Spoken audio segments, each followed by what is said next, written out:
Nếu cho bạn đi cùng cô này, cặp đôi trần trụi sống giữa hoang dã, không đồ ăn, không nước và quần áo cũng không luôn, sống sót 21 ngày ngoài trời.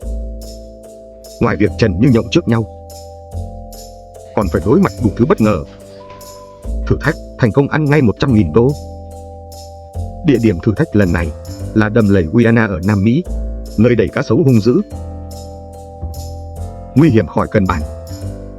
Anh chàng tham gia tên Bờ Trí, cựu sĩ quan đặc nhiệm Mỹ,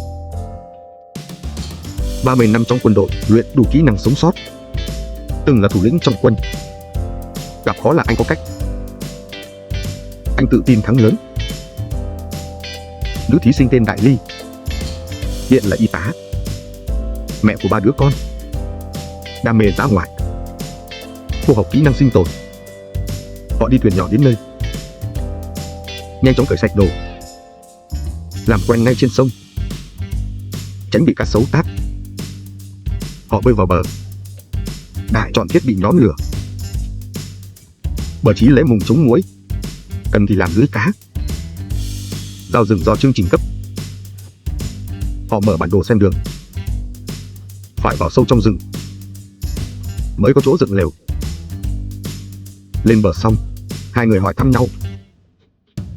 Nghe đồng đội là đặc nhiệm, Đại Ly phục sát đất. Rất nhanh họ nhặt được chai thủy tinh. Đi càng cao, càng xa đầm lầy, phải dựng lều trước tối. Sau khi tìm cả buổi mới có chỗ bằng phẳng, Bờ Trí không hỏi ý đồng đội, bắt tay dựng lều, dù Đại Ly phụ giúp. Tôi chỉ biết nhóm lửa. 2 tiếng rưỡi sau, khung lều xong xuôi, Đại Ly đề nghị nhóm lửa, nhưng Bờ Trí bảo sắp tối, không kịp nữa, cả hai tạm nghỉ. Debbie kể ý tưởng của mình cho Bò Chị. Cô bảo Bò Chị toàn nghĩ một mình, không cho cô cơ hội nói câu nào. May mà Bò Chị cũng là người tình cảm, nhận ra lỗi ngay lập tức. Trời dần tối, hai người trải màn ngủ dưới đất ngon lành. Tưởng vậy là tránh được muỗi cắn. Ai dè nửa đêm tỉnh dậy hú hồn, kiến bò kín hết mặt đất. Ngủ đất không phải ý hay đâu. Sáng hôm sau, Debbie bị cắn đỏ hết người, suýt nữa thì hỏng luôn khuôn mặt. Họ đã một ngày đêm chưa uống nước. Nếu không bổ sung kịp, sẽ có nguy cơ mất nước. Bò Chị nhận ra chuyện nghiêm trọng, dẫn đồng đội đi tìm quanh đây. Nhưng cá sấu quanh đây thì quá nhiều, muốn tìm nước an toàn khó lắm. Chẳng khác gì lên trời mà họ còn không có lửa. Đành uống tạm mấy ngụm nước sông, trước mắt giải quyết khát đã. Chỉ mong không đau bụng. Họ nghĩ dựng chỗ ở quan trọng hơn lửa. Quyết định dựng lại một túp lều mới, chặt nhiều gậy gỗ, dựng thành khung hình tam giác, phủ màn lên trên. Chỗ ở đã xong, giờ lo kiếm lửa thôi. Nhưng trời lại không thương, mưa tầm tã, xung quanh ướt nhẹp hết. Họ lợp tạm mái cho lều. Mưa xong, hứng được ít nước mưa trên lá, bổ sung chút ít nước. Tối đến, cả hai nằm bên nhau trong trại. Trời lạnh quá, họ quấn màn vào người. Cầm cự tới sáng hôm sau, cả hai vẫn trần truồng. Debbie ngại muốn chui xuống đất. Đồng đội hiểu ý, nhặt vải vụn may áo lót cho Debbie mặc. Phải nói là mày khéo thật, vừa vặn che đủ. Giờ lo kiếm lửa ngay.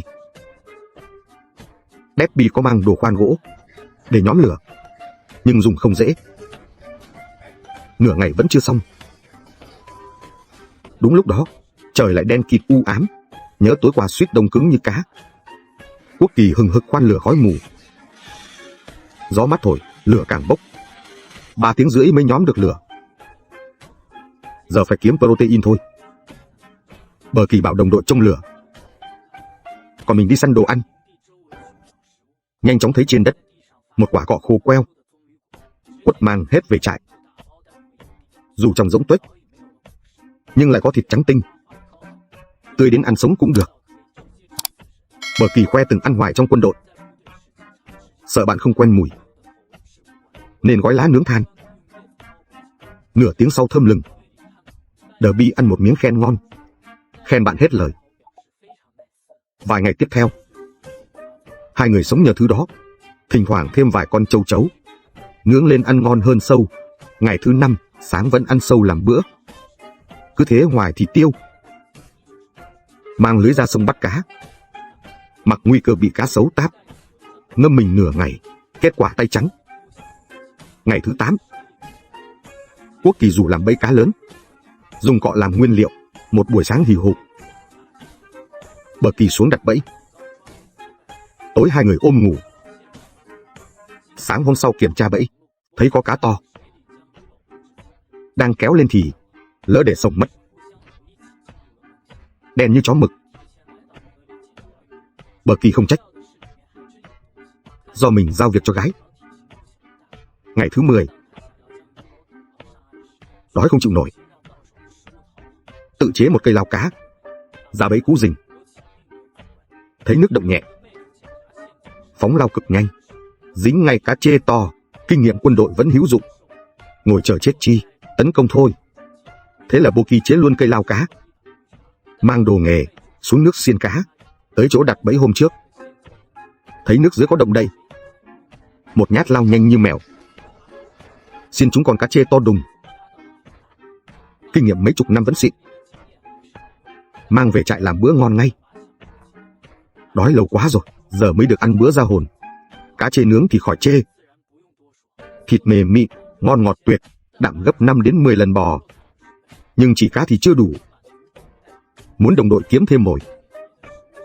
Ngày thứ 12, ra kiểm tra lồng cá, không dính con nào, uống vài ngụm nước sông Cầm hơi, đành trông vào mấy cái bẫy khác. Ngày thứ 13, hôm nay may mắn đỉnh cao, bẫy cá bắt được cá sấu. Quả này số hên không ai bằng. Khiêng nguyên giỏ về trại, Bô Kỳ bảo cô Derby yếu tim ra đâm, mổ bụng xử lý nội tạng, phát hiện giun ký sinh.